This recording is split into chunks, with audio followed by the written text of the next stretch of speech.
Welcome back, everyone. Today we're diving into data stories, explaining charts and trends clearly. If this sounds useful, tap subscribe so you don't miss the next episodes. We drop practical tips every week. I'm Emily, and I'm here with Zach. We love those moments when confusing numbers suddenly make sense. Data storytelling matters because it turns raw figures into a message people remember and act on, at work, in school, or even planning your budget. Quick story. My first real presentation was a messy dashboard. 20 charts, 0 story. I watched eyes glaze over. My manager whispered, "What's the headline?" That changed everything. I started with, compared to last quarter, signups rose 18%. We saw a spike after the campaign, and on average, it stabilized by week 4. By the way, spike just means a sudden, sharp rise. Stabilized means it stopped changing quickly. Those 2 words alone made the room relax, because the pattern became clear. No math degree required. That reminds me of a survey project I ran. I used to dump percentages on one slide. Noise, not insight. Then I tried a simple line. Most users feel overwhelmed by notifications. I added context. The baseline, our starting point, was last spring. And there was one outlier, a group that checked notifications hourly. Outlier means a data point far from the rest. So why should you care if you're not a data analyst? Because trends shape daily choices. Sleep, spending, workouts. Trend means the general direction over time. And if you're unsure, it's okay to say, there's a small margin of error, which gently signals uncertainty without sounding nervous. If you're enjoying this, hit subscribe. It really helps the show reach more listeners. Today, we'll keep it simple and friendly. Real phrases you can borrow for meetings, classes, or quick status updates. Here's the heartbeat of a data story. Headline, evidence, action. Headline is your key message. Evidence is the chart or number that supports it. Action is what you want next. So we'll reduce notifications this week, for example. Let's try a tiny challenge. Look at any chart on your phone, even a fitness app. Say one sentence. Compared to last week, my steps are up 12%. That's it. You've told a trend. On average just means the typical value when you combine days or items. Language that softens pressure helps too. Roughly, about, and just over or just under. I told a client, roughly 40% clicked, and they got the picture without needing decimals.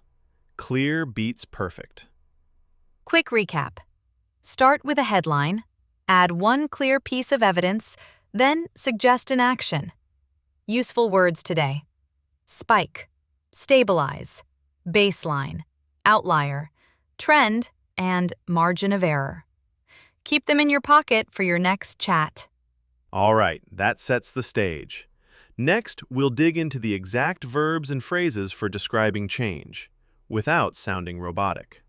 Stay with us, and let's make numbers talk like real stories.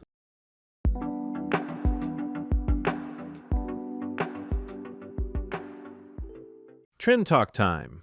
When we describe change, verbs do the heavy lifting. Yesterday, I reviewed a cafe dashboard. Morning orders edged up, lunch sales surged, then the evening stabilized. I told the owner, overall, the trend is gently upward. 2 quick clarifications. Spike means a sudden jump. Stabilize means things stop moving wildly. And tone matters. I once said our signups plateaued around 2,000. Neutral, not bad. I avoided stagnated, which sounds like something is stuck and unhealthy. When I want to be careful, I hedge with roughly, about, just under, or just over.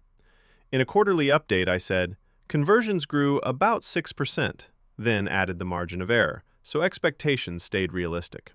Speaking of that, Zach, compare clearly. Week over week, month to month, or year over year. In our Monday stand-up, I said, Year over year, we're up 9%, but quarter on quarter, growth slowed. And everyone understood the rhythm of change. You're right, Emily. Intensity matters too. Climb and grow feel steady. Surge and soar feel fast. Dip, drop, and plunge feel sharp downward moves. After we raised prices, signups dipped for 2 weeks, then rebounded. Rebound just means they came back up. Quick recap. Choose a verb that matches speed, add a number, add a time frame. One clean sentence can carry a meeting farther than 10 busy charts. Story time. A nonprofit I help saw donations fluctuate during a campaign. I told them, we peaked on launch day, fell midweek, then leveled off on Friday. Peak means the highest point. Level off means become steady again. And you know, Zach, when you reference visuals, be simple. On the line chart, traffic climbed steadily. For bars, I like, March is higher than February. When I said that aloud, people stopped squinting and started nodding. Contrast helps the story. By contrast, mobile grew while desktop declined. Or, segment A improved, whereas segment B stayed flat. Those little bridges guide attention without adding extra numbers. Another quick one. Momentum. After a surge, ask if momentum continues or fades. I told our team, we've got momentum after the feature release. Let's keep it going this week. And the action felt obvious. Final mini recap. Verbs for speed, nouns for shape, trend, plateau, downturn, and softeners like roughly or around to stay honest. Put them together and your story sounds confident but human. All right, that gives us a toolkit for talking about movement. Up next, we'll put numbers in context, comparing baselines and percentages without the headache.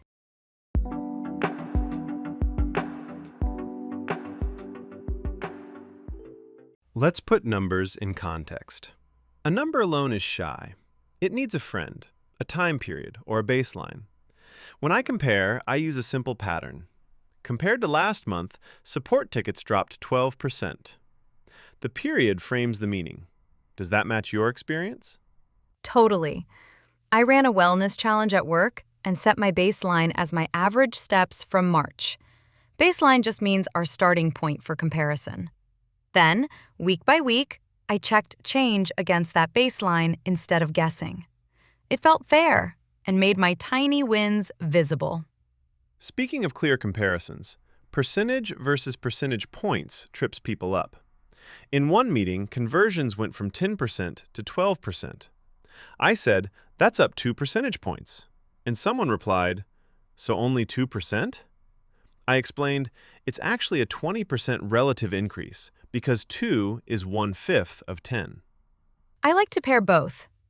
We rose 2 percentage points to 12%, a 20% increase from the 10% baseline. It sounds precise, but human. Same with money. Last month, I spent $200 on groceries. This month, $240. So an absolute change of $40 or a 20% increase. Different lenses, same truth. Time frames matter too. Week over week catches quick shifts. Month over month shows momentum. Year over year handles seasonality, holidays, weather, school cycles. I told a cafe owner, Mom is steady, but your over Y is stronger because last February was slow. The comparison explains the story, not just the number. Seasonality can fool you. For my newsletter, summer always dips. So I compare this July to last July, not to June. And I use a simple moving average, basically smoothing the line across a few weeks to avoid reacting to one noisy spike. It saves nerves and keeps plans calm. Another context trick. Choose the right center. Average can be dragged by outliers. When my step counts were 6K, 7K, 6.5K, and one wild day at 20K, the median, middle value, told a truer story. I told my coach, typical is around 6.5K, and we planned from there. So the sentence I lean on is, compared to the baseline of X, we're at Y% this period, which is a z percentage point change, about n% relative. Short, clear, and it invites a decision. Do we hold, adjust, or double down? Quick recap. Set a fair baseline. Pick the right time frame. Separate percentage points from percent, and watch seasonality with a moving average or median. With that, your numbers have context. Next up, we'll translate visuals, lines, bars, and pies, into plain English.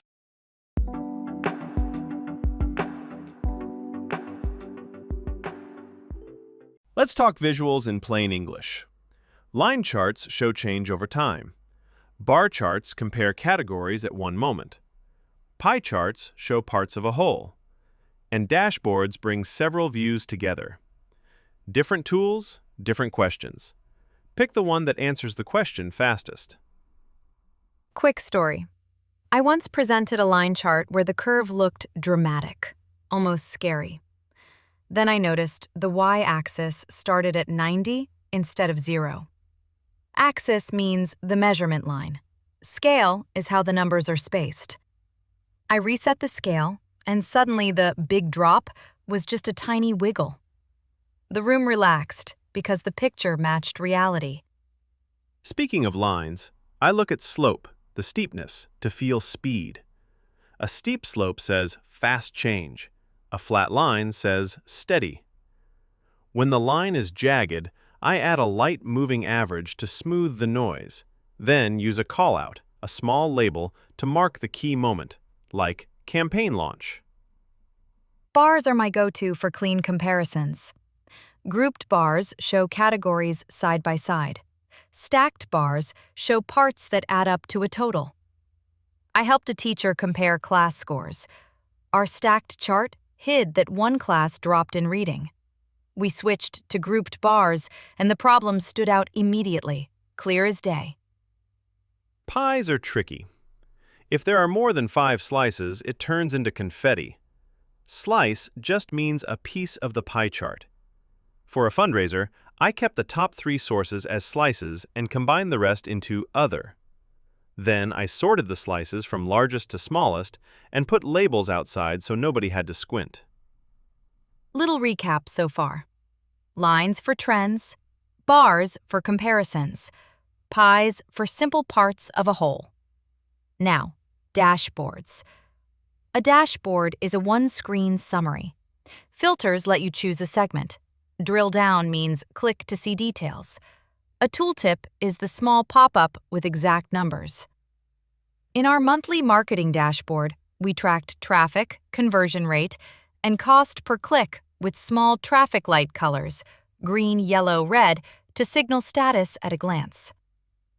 Layout matters. People read top left to bottom right, so I put the headline metric up top and the supporting charts below. I avoid chart junk, unnecessary decorations, and leave white space so the eye can breathe. Once, I asked a team to remove 8 tiny pies and replace them with one clear bar chart and a sentence. Meetings got shorter overnight. Language helps the eye focus. I'll say, notice the upward slope after April. Or, the bars for Q3 are the tallest. For legends, the color key, I like to restate the meaning out loud. Blue is mobile, orange is desktop. That single sentence stops confusion before it starts. One more tip. Label the Y, not just the number. Instead of 45%, I add a short note like post-launch signups. I also prefer consistent scales across related charts, so comparisons stay honest and easy. Quick recap. Choose the chart that fits the question. Check the axis scale, reduce clutter, and add one clear call-out. If people can repeat your headline without the slide, your visual is doing its job. All right, visuals are sorted. Up next, we'll turn these pictures into a tight story with signposts and actions, so your audience knows exactly what to do next.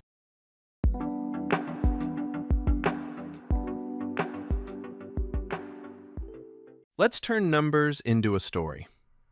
My go-to structure is 5 beats: headline, context, evidence, implication, action. I use signposts out loud. Here's the headline. For context, looking at the data, this suggests, so will. It keeps minds focused, not guessing. Quick story. Last quarter, trials jumped, but upgrades didn't. I opened, headline, trials up, upgrades flat. Then, context, campaign A launched 2 weeks ago. Evidence, upgrade rate stayed 7%. Implication, interest without commitment. Action, improve onboarding this week. The path felt obvious. I also borrow a 1-minute template. Why it matters, what we know, what we don't, what we recommend. It's honest and fast. When choices clash, I name the trade-off, the cost of choosing one path over another, so people see the risk clearly. Speaking of choices, when stakeholders disagree, I frame options. Option A, push discounts. Option B, fix the checkout drop-off. Then I connect action to evidence. We recommend B because the chart shows a drop after the payment step. The signpost because links evidence to action. Delivery matters. I use a 3-beat rhythm. Say the headline, pause, then the number, pause, then the action. And I add softeners when needed, roughly, about, early signal, to protect confidence while staying truthful. I keep anchor numbers close. Baseline, target, threshold. We're at 12%, baseline 10%, target 15%, threshold 8%. It prevents drift. If someone wants detail, I switch to absolute change and relative percent to protect trust. Mini case, nonprofit dashboard. Headline, retention slipped 4 points to 56%. Context, similar to last spring. Evidence, drop began after pausing welcome emails. Implication, onboarding gap. Action, restore sequence, A/B test subject lines next week. Short, actionable. To bridge visuals and words, I narrate attention. Notice the uptick after April. I've circled it. Then I add a one-line, so what? This surge came from referrals, so we'll thank top partners. So what simply means the meaning that leads to action. During Q&A, uncertainty is normal. I say, we don't have that slice yet, we'll pull it by Friday. Slice just means a subset of the data. Answer the intent, give a timeline, and move back to the action. Quick recap. 5 beats. Headline, context, evidence, implication, action. Plus rhythm, anchors, and honest uncertainty. Try a 3-sentence story about today's numbers. Notice how decisions become clearer. Up next, we'll wrap with simple practice routines and next steps, so your data stories turn into daily habits.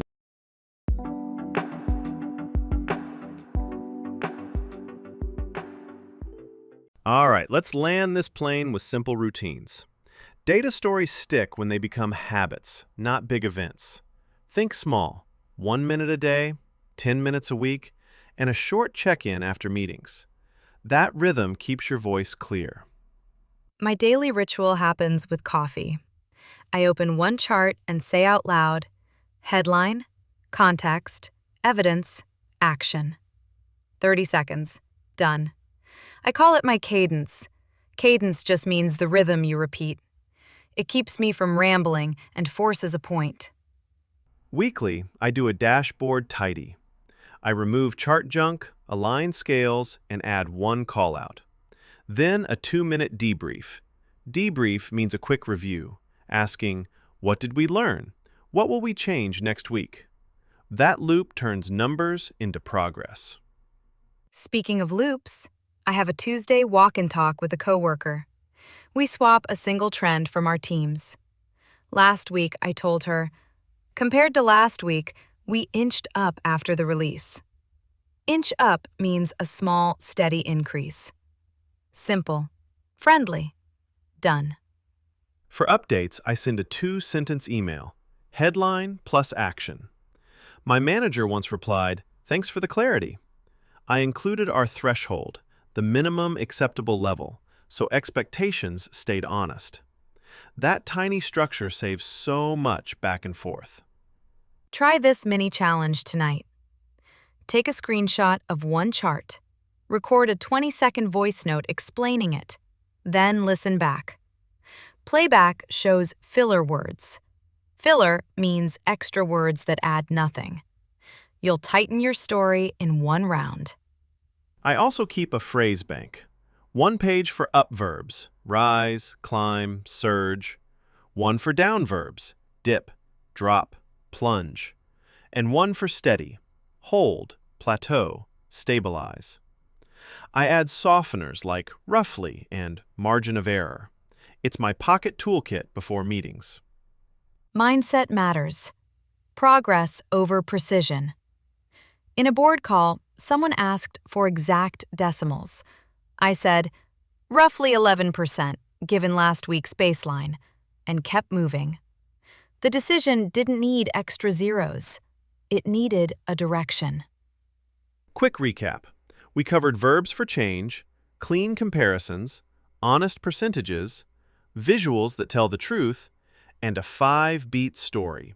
Headline, context, evidence, implication, action. Add cadence, phrase bank, and tiny debriefs, and your message lands fast. Pick one routine for the next 7 days. The coffee headline, the weekly tidy, or the voice note, and tell us how it goes in the comments. If this helped, tap subscribe and share it with a teammate. Next time, handling pushback and tough questions with calm. Thanks for hanging out with us today.